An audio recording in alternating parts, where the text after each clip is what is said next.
Not Daniel Madison. In fact, it's me, guys, Jason. Welcome back to the channel. In this video, we're going to talk about all 4 decks of the Confessions series by Daniel Madison and Oban Jones. First, we have the Hellions, then the Saints, Martyrs, and Confessions. I thought it would be cool to have one video to cover everything all together. So first, I'm going to open up the cards and show you them briefly. We'll have the deck in action, and then I'll give you some more details so you get to see each of the cards. Let's go ahead and start with the Hellions. So this is the Hellions deck, and according to Daniel Madison, his grandmother called him a Hellion when he was a child. He had the word Hellion tattooed on his shoulder, and then he came up with this idea for this deck, the Hellions. It started here, and it later expanded to include the Saints and the Martyrs, and only towards the end did they add on the Confessions. It's a special deck, and I'll tell you about that shortly. You may have noticed something interesting about these cards, which is this is normally the front of the box with the tuck flap opening here, and this is the back. But they made the back be the front, and they printed it upside down like that. Probably this symbolizes something evil and backwards. Here's a close-up of the box. As you've noticed, there's a huge devil's tail embossed, and it actually feels really cool. You can feel all the details. Although it's hard to read, on the sides it says don't play cards with the devil. And on the other side you have the back design, but at the bottom in red it says open and forfeit all. And if you stack all these decks up together, you can see there's some variation in this Madison logo on the ends. So, taking a look inside the box, we are greeted with a cool Madison design. We have the Eye of Providence, which represents God, and we have the symbol for Lucifer. Taking out the cards, and at the bottom of the tuck case you can see there is a sexy devil, which Madison put there to communicate he's not taking himself too seriously with this deck. So looking at the cards themselves, here's a brief look at how they appear in the hands. Here's a close-up of the back design for your viewing pleasure. It's really pretty cool. You've got a lot of details in there. These devils in the corners. There's a Madison logo. In the circles it says magic is dead, as above so below. And there again you have the Eye of Providence and the symbol for Lucifer. As you may have noticed, it's a completely black and white design with these little red dots in the edges. But how do they feel? Ah, wow, that looks super cool. I don't know if you can see all these little red dots that make circles here. Looks really nice. They spring well. It's basically like any deck of United States Playing Card Company printed cards. They have a really good feel. Pharaoh shuffles with this deck are also no problem. Looks pretty cool. And I'll give you details of all the cards that come with the deck a little bit later. But first, the Saints deck. On the front there is some embossing. I guess that's maybe an olive branch. Side, the back. This is Saint Jude, the patron saint of lost causes, the patron of hopeless cases, and of things almost despaired of. Taking a look on the inside, we've got this symbol here, and no fancy interior design on the box. No sexy devils. In brief, here's what the cards look like, and the faces, so you get a quick look. Here's the back design up close. Again, a very intricate design, although this time you have angels in the corners, and they're blowing trumpets. And here it says, knowledge is the wing wherewith we fly to heaven. The accent color of this design is the light blue, and actually if you look closely, this isn't black, it's a very dark gray, which was a design choice that they made, and it's pretty cool. Same thing on the card faces, this is actually a dark gray and not a black. Let's see how they look in a fan. Looks really nice, although maybe the Hellions have more of a pop to the color. Again, these cards should handle just fine because they're printed on the new, thinner casino grade stock by the United States Playing Card Company. Yeah, they seem fine. And let's try their Pharaohing for a giant fan. Easy. There we go. Looks not bad. Actually, I'm really digging this double circle thing here that shows up on a big fan like this. And now, the Martyrs. Actually, all these decks come in the new cellophane packaging by USPCC, And they have this nice pull tab, which makes them easier to open. I thought I'd point that out. Check this out. Da, da, da, da, da, da, da, da. Ah, look how easy and beautiful that was. I could even leave this on if I wanted to, but I don't. So here are the Martyrs. You can see we have the embossment of a noose. The sides, the back. Oh, that's interesting. It says, "Here they lie, the glorious dead." And the rest of the box. On the sides it says nothing. Taking a look inside, we just have a black flap. Very simple. Any sexy devils? No. The theme of the last two decks is pretty obvious. You have the Hellions and the Saints. This is the Martyrs, which the concept is someone who sacrifices themselves for a cause. And as Daniel Madison related it, it's kind of like how an artist will sacrifice himself for his art. There's the back design up close. It's black and white with a green accent on the edges and also in the middle. In the corners of this deck we have Martyrs. He has a hangman's noose around his neck and arrows into his body. The Daniel Madison logo, this time made out of wood with rope. And the circles say, "Suffer for art and live forever." Which kind of makes sense because if you make something beautiful, it will live longer than you will. Ooh, that looks really cool. I don't know if you can see this, but I love the way this green pops. Very nice. All right, so again, these are United States Playing Card Company cards. So they feel just like all the others, which is really good. Nice spring. Let's check that Pharaoh and Giant Fan. Easy. Here it comes. Ba ba ba boom. Looks pretty nice. The circles and this Giant Fan don't jump out as much, but I do like the dark edges. It creates more structure and definition. Also, I don't know if it's just me, but these smell really nice. And lastly, the Confessions deck itself. There's no embossed image here, although the word is embossed. The sides, this logo is embossed. And on the sides it says Sin, Confession, Reparation. Sin, Confession, Absolution. This deck wasn't originally supposed to be part of the series. I'll give you more detail on that later. Here we have OJ for Oban Jones, DM for Daniel Madison, and E for Easy. Or maybe, you know, Ellusionist. We have a plain inside tuck case. Cards.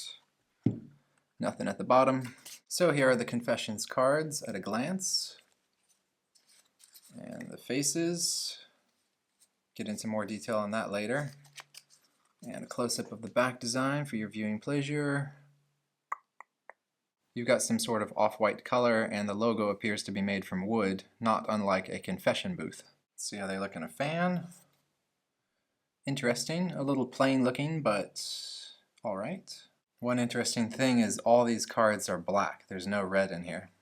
Again, I'm sure these handle just fine, being printed on the casino grade stock. Yeah, no issues here.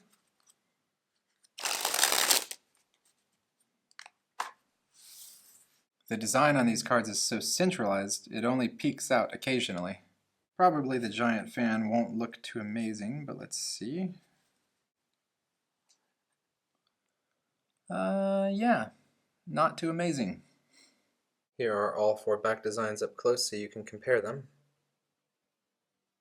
So that's a brief look at all the cards. I'm going to give you more details in just a second, but first, it's time for the deck in action.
that was fun. And now, as promised, I'm going to give you some more details about each of the decks, starting with the Hellions. This deck was inspired by David Blaine's Gatorbacks deck, which was the first time Daniel Madison was featured in there as the King of Diamonds.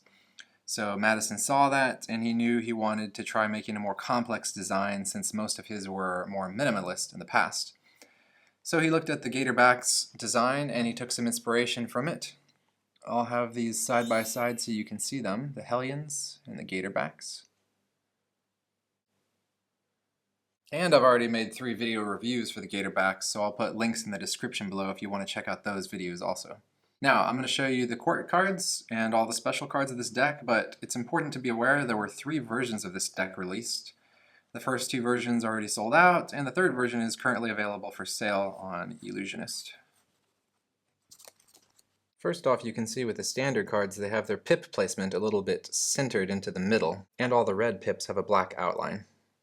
The court cards of this deck feature customized faces just like on previous Madison decks, but the cards that were not customized are asleep, except for this last one that's asleep and awake at the same time. The queens show a similar thing, asleep, asleep, awake. And all of the kings are customized. You have Sage Francis as the Suicide King. On the other side he has a microphone and devil horns. And you got David Blaine being honored as the King of Spades, and Daniel Madison with his 9 of Clubs reveal, and on the other hand a stigmata. Some of these court cards might be a little different depending on which version of the deck you have. The aces are fairly normal, with the special ace in this deck being the Ace of Diamonds. It's a pretty cool design, and it says, "Don't play cards with the devil." And it's got a devil. Don't play cards with him. Now for the extra cards, you get 2 jokers. They both have really cool artwork. This is a deed of ownership for your soul, so you would basically sell your soul to Daniel Madison. And this is an ink blot, which looks like it's filled with blood. There is a little 9 of Clubs reveal there, as well as the logo for Oban Jones. And lastly, the 2 bonus cards you get with version 2 of the deck include this devil hand and a double backer. Apparently this card only comes with the 2nd version of this deck, which is kind of a shame because it's a cool card you can use for magic tricks. So here's what you can do with this card. You can have them look through and freely select any card they want. Let's say they chose the 8 of Spades, and you can say, now is there any reason you chose this one? Because actually that is the card of the devil, so I guess you're cursed forever. Have a nice day.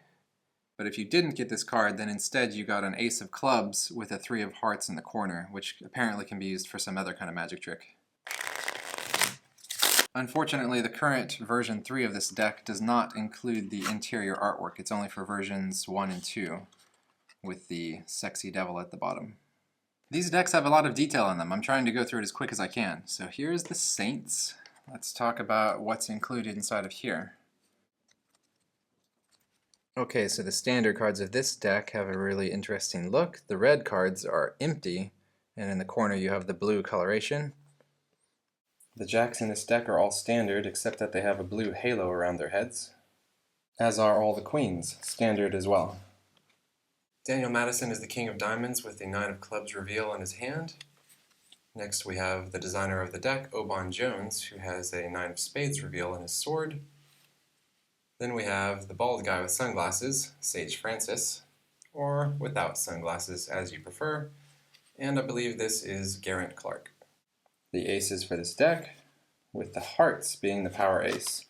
As you can see, this one has angel wings with a halo in the background. It says at the top, light needs dark, and saints need sinners. Well, I don't know about that. And I actually really like the extra cards included in this deck. I'll show you these in a second, but first we have a double backer and a double facer, and I'm going to show you a magic trick you can do with that. I say, okay, I'm going to test your skills of observation. King of Spades, 9 of Spades. If I take the King of Spades over here behind my back, which card do I have behind my back? King of Spades? Oh, I'm sorry, but you are tragically wrong, because actually the King of Spades is right here, and I have the 9 of Spades. And you can go on and on with this until it gets really tired and your spectator gets super annoyed with you, as long as you like. So basically all you're doing is you show this, and when you turn over, you're sliding them. So it looks like now you're showing this card when you turn it over, like that, because I'm doing this while I go like that. But really it's just a double facer, and a double backer. You should try it. It's actually a pretty fun trick, and it's extremely easy to do. Now for the jokers of this deck. These are actually really cool. On this side you have Daniel Madison's hand represented as the devil, and on this side you have Oban Jones's hand represented as not the devil. But you have this cool poem written down here. You can pause the video and read the whole thing if you'd like to, but the important thing to notice is that the first letter of each sentence spells out 9 of spades, so it's a hidden reveal. Now for the Martyrs deck. Let me show you the extra cards that come with this. First off, here's what the standard cards look like. Again, the pips are centralized in the middle of the cards, and they look pretty nice. The jacks are standard, standard, standard. It's Zorro. Actually, this jack is supposed to represent the executioner, and you'll see why when we get to the jokers. The queens all seem pretty standard to me. These kings are especially interesting because they all seem to be dying in some way. Here he's cutting his neck with the sword. Here, well, you can see what's happening on that side. Over here he's still rapping, and he's an angel. Over here you've got this guy being hung. And over here you have Daniel Madison. He's got this bottle of poison, and you can still see his 9 of clubs revealed behind it on his hand. And over here he has already drunk the poison. And on this deck you will notice the power ace is the ace of clubs, which features a tree with a few people just hanging around. The extra cards of this deck include a double backer and a duplicate. This can be really useful for some magic tricks. And for the jokers, you have first the executioner's block with the mask and the axe. There is a jack of hearts reveal there on the axe. And then the second ace is a rather gruesome Daniel's head in a basket. On the bottom of both of these cards it says, "An idea cannot be killed." And I think the concept of this deck is that as an artist, when you sacrifice yourself for the art, you can create something that will outlast yourself. Like a book or a deck of playing cards will be around much longer than you will. Oh man, we finally made it! The Confessions deck. So remember earlier I said this wasn't originally part of the plan for this series. In fact, when you look at the back designs of all 4 decks, you can see that clearly these 3 were meant to go together. They have this intricate detail, and this is more of a minimalist design. It was a separate thought process. And that's because Daniel Madison and Ellusionist set up this website temporarily where people could submit their confessions and be forgiven by Daniel Madison, and you do it anonymously. So they got thousands of submissions, and they chose their top 100, and they were going to release a book with these cards that would have these anonymous confessions, kind of like Post-Secret. And then Oban Jones had this idea, well, instead of releasing a book, why not just make a 4th deck of playing cards and call it Confessions and just pick your 52 favorite. So that's what they did, and that's how this deck came about. Taking a look at the standard cards, as I pointed out earlier, all of them are black. There's no red in here, and at the top of every card is a little confession. So we can go through some of these later. It's a one-sided thing, so you have to have them oriented in the right way. But first, taking a look at the jacks, you can see they mostly have a standard design, although without any color. The queens also do not have any customized faces. The kings? It's really surprising. Even the King of Diamonds doesn't have Madison's face on it. Perhaps the reason for this is to go along with the anonymous nature of these confessions. And for the Confessions deck, the power ace is the typical ace of spades. And Madison said in one of his videos that this ace is supposed to represent pieces from all 3 of the other decks, the Hellions, the Saints, and the Martyrs. And at the top it says, "Magic is dead." And by the way, here are all 4 of the power aces from each of the decks, side by side for comparison. The jokers are 2 halves of a confession booth, with the devil's tail coming out of one. I think this is actually the only color in the entire deck. Also, there are 2 card reveals. Here you have Daniel Madison's 9 of clubs, and over here you have Oban Jones's 9 of spades. The 2 extra cards of the deck include these, which say Punish at the bottom and Forgive at the top of the other. I had heard that a cool use for these cards could be as a out-of-this-world routine, where basically you have them reading all the confessions on every single card, and each time they get to decide if they want to punish or forgive that person. So they make 2 separate piles, and at the end when they turn them over, they see that in Sharpie it was written Punish or Forgive, and they see that they got them all correctly. So we probably don't want to spend this entire video reading every single confession. I'll just pull out a couple that are interesting. I once lied about why I could not attend a relative's funeral so I could go to a party. I turn 2 cards over but tell everybody it's only 1. Ha ha! I preferred her arms without tattoos. I've illegally downloaded tricks in the past. Okay, clearly this is a concern of the company selling magic tricks and not a concern of the person who bought these cards. This guy says, I was once the most wanted man in New York, then I became a magician. Ooh. I have used my skills in sleight of hand to commit several crimes. Not just a couple, but several, mind you. Sometimes when my mother-in-law comes over in the morning, I make sure she walks in on me when I'm naked, and make it look like an accident. I found a phone on the street, and when the owner called, I declined and kept the phone. Ho, badass. I revealed how to do a trick just to get a kiss, which I never got. And lastly, Ace of Hearts. My doctor told me I won't live past 25, and I've been lying to the one I love every day since I found out. So that's all 4 of the Confessions series decks in one video. I hope you guys enjoyed it. Let me know which is your favorite deck in the comments below. I think this is a really interesting series, and I waited a long time to make this review. I wanted to do some research and make sure I understood the significance behind them. I think it's really cool. You've got like a devils, like holy people, the martyrs, like the artists sacrificing themselves, and then this concept of the confessions where people anonymously confess their sins. I think it's a really clever idea, and I like the whole set. I like that they're printed on the US Playing Card Company stock, so they feel good. I know Daniel Madison said that he had a hard time picking, but if he had to choose one, the Martyrs would probably be his favorite. I don't really know if I have a favorite, but I did find myself also gravitating a little bit towards this one because the back design is a little more of a stark contrast, being more kind of dark and white, so you can really see the background pop more. But they're all really cool. If you found this video useful, if you liked this combination of all the data together, feel free to hit the like button. So that's it for this video, and I'll see you next time.